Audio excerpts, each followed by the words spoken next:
नमस्कार विद्यार्थ्यांनो, जय खानदेश. सगळ्यात महत्वाचं, आपल्या नाशिक प्रशासकीय विभागातील आपण एक एक जिल्हा आपण कव्हर करतोय. यादी नाशिक, धुळे, नंदुरबार असे 3 जिल्हे बघितले. आता आपण जळगावकरांसाठी एक महत्वाची माहिती घेऊन येतोय आणि प्रत्येक जळगावकरापर्यंत ही एक महत्वाची ऐतिहासिक आणि महत्वाची माहिती नक्की पोहोचवा. आपलं MH19.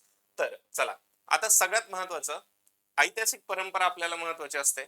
जळगावची ओळख जर आपण बघितलं, अजिंठा डोंगर रांगेचं प्रवेशद्वार, केळींचं उत्पादक महत्वाचा जिल्हा म्हणून आहे. त्यानंतर आपलं उद्योग विश्वामध्ये ठिबक सिंचन हा जो काही महत्वाचा उद्योग आहे, जैन उद्योग समूह, हा सुद्धा जळगावची एक महत्वाची ओळख आहे.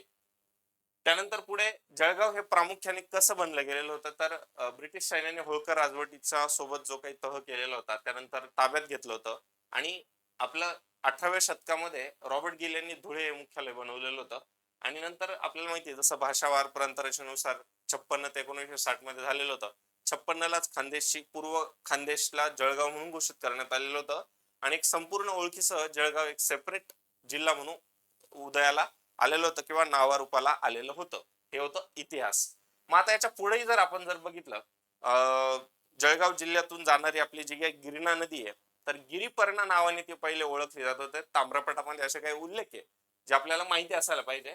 आणि कापडाची जी काही बाजार आहे ती 1656 पासून 1717 पर्यंत मुघल राजवटीत होती. आणि मुघल राजवटीत मानाचं स्थान असणारा व्हेनिसचा निकोलो मनुची अनेक वेळा खानदेशवरती त्याचं परिक्रमण किंवा त्याचं रेकॉर्ड सुद्धा अशा प्रकारे सापडलेले आहेत.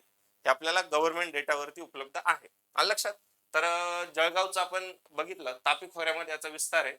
जळगावचं मुख्यालय जर आपण बघितलं तर जळगावच्या याच्यातच येतं, जळगाव तालुक्यामध्ये. क्षेत्रफळ एकूण जर बघितलं 11,775 चौरस किलोमीटर. आणि स्थानाचं जर बघितलं तर नाशिक या प्रशासकीय विभागातील एक महत्वाचा भाग आहे. जळगावच्या पूर्वेस आपण जर बघितलं, पूर्व बाजूला बरं का, बुलढाणा जिल्हा आणि मध्य प्रदेशची सीमा आहे, ज्याला पूर्व नेमाड जिल्हा नावाने ओळखलं जातं.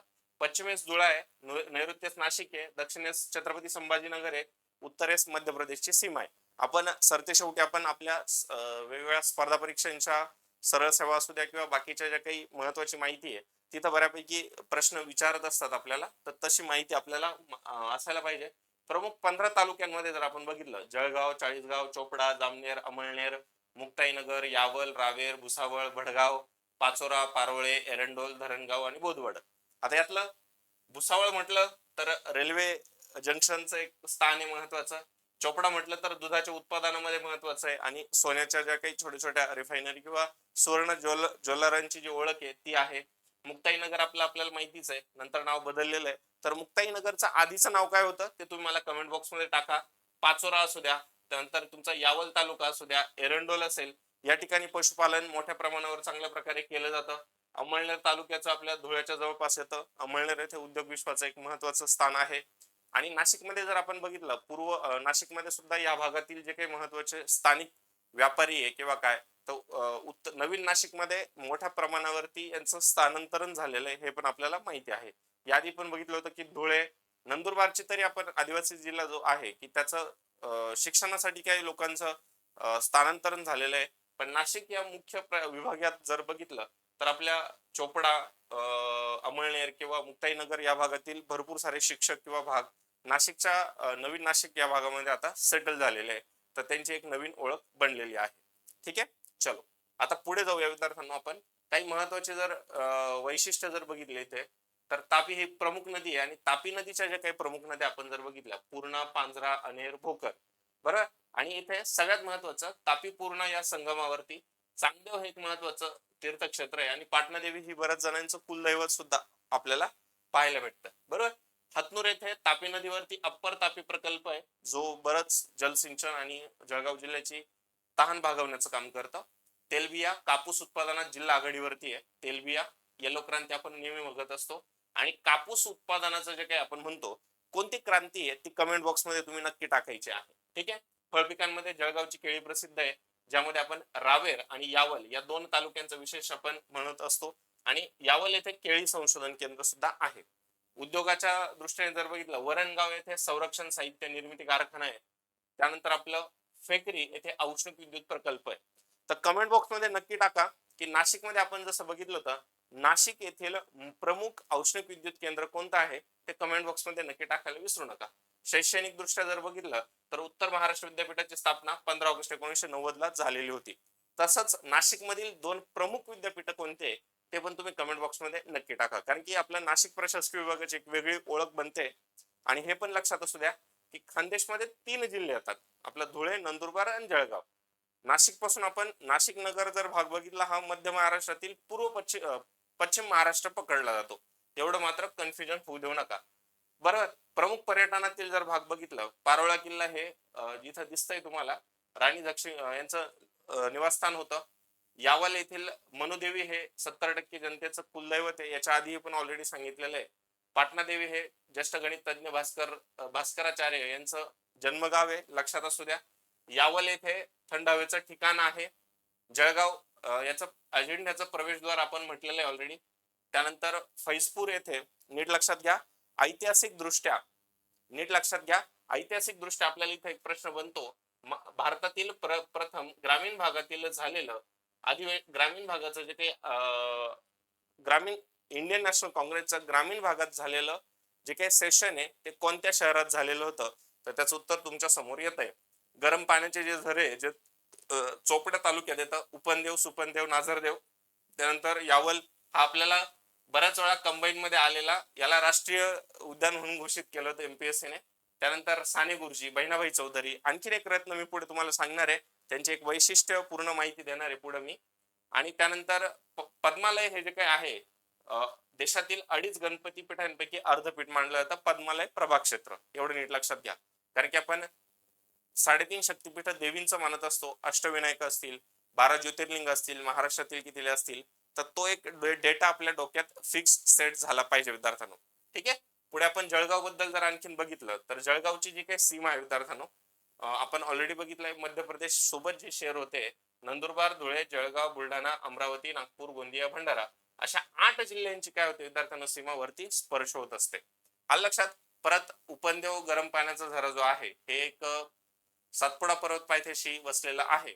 तर याचा हे जे आपण 3 उल्लेख करत असतो, कोणतं, उपनदेव, सुपनदेव आणि निझरदेव, याचा रामायण या काळामध्ये सुद्धा आहे. आणि प्रभू रामचंद्राच्या पदस्पर्शाने पावन झालेली एक महत्वाची भूमी आहे. एवढं नीट चांगल्या प्रकारे लक्षात ठेवत चला. आला लक्षात.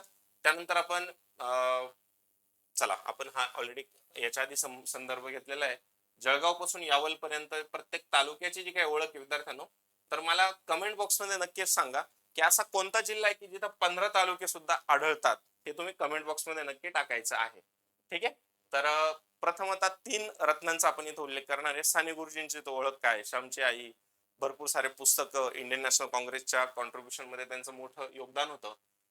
स्वामी कुवलयानंद एक योगविद्येचे टीचर, ज्यांची कर्मभूमी ही जळगाव म्हणून आपली प्रसिद्ध आहे.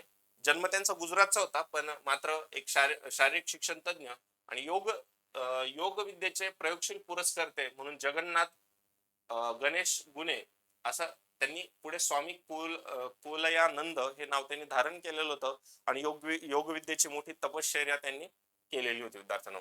दुसरं रत्न जर आपण बघितलं, बालकवी त्र्यंबक बापूजी ठोंबरे हे एक निसर्ग कवी आपल्या जळगावचे. त्यांचा जन्म जळगाव जिल्ह्यातील धरणगाव येथे आहे. तर काही महत्वाचे साहित्य परंपरा जी आहे विद्यार्थ्यांनो, तर ती आपल्याला ओळखता आली पाहिजे. आपण ती ओळख पुसवू शकत नाहीये. तर बालकवी आपलं लहानपण यांच्या कविता होता होता आणि त्याच्याही पुढे गाता गाता अरे संसार संसार आधी हाताला चटके मग पोटाले भाकर, असं बहिणाबाई चौधरी, शिक्षण झालेलं नव्हतं, अक्षर ओळख जशी असेल त्या अक्षरांना मूर्त रूप देण्याचं आणि अंगावरही काटा आणणारा गरिबीची जाणीव,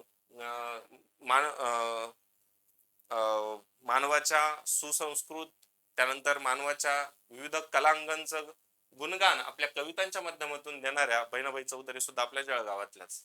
बरोबर. आणि आणखीन एक दानशूर व्यक्तिमत्वांपैकी एक नाव येतं ज्यांचं, अजिम प्रेमजी, हे सुद्धा आपले सगळ्यात महत्वाचे आपल्या जळगावातीलच. त्यांचा जन्म सुद्धा त्यांचा मुंबईचा आहे, पण कर्मभूमी किंवा त्यांची ओळख सुद्धा आपली जळगावची ठरलेली आहे. आलं लक्षात. वाहतुकीच्या दृष्टीने राष्ट्रीय महामार्ग कोणकोणते जातात ते सुद्धा आपल्याला कमेंट बॉक्स मध्ये टाकलेलं आहे. तर पीडीएफ तुम्हाला टेलिग्राम वरती मी शेअर करत असतो, तशी तुम्ही प्राप्त करून घेऊ शकतात. आणि आपल्या वेगवेगळी जी काही भौगोलिक माहिती आहे, किती स्त्रिया आहे किंवा लोकसंख्या किती आहे, आणखीन किती काही विविधांगी जनसांख्यिकी आणि भौगोलिक जी काही माहिती आहे ती मी तुम्हाला कमेंट बॉक्स मध्ये नक्की टाकत असतो किंवा तुम्हाला याच्याही माहितीमध्ये देत असतो. अहिराणी आपली भाषा आहे, तर जे जे विद्यार्थी जळगावकर पर्यंत ही जी काही माहिती भेटतीये, जास्तीत जास्त विद्यार्थ्यांपर्यंत किंवा जास्तीत जास्त जळगावकरांपर्यंत ही नक्की गोष्ट पाठवा आणि आपल्या चॅनलला लाईक आणि शेअर करायला विसरू नका. भरपूर आपल्या अड्डा 24/7 च्या ऍप वरती खूप सारी माहिती आहे. कमेंट करा, शेअर करा, पॉझिटिव्हिटी स्प्रेड करा. प्रत्येकांना ही माहिती जाऊ द्या. धन्यवाद. जय महाराष्ट्र.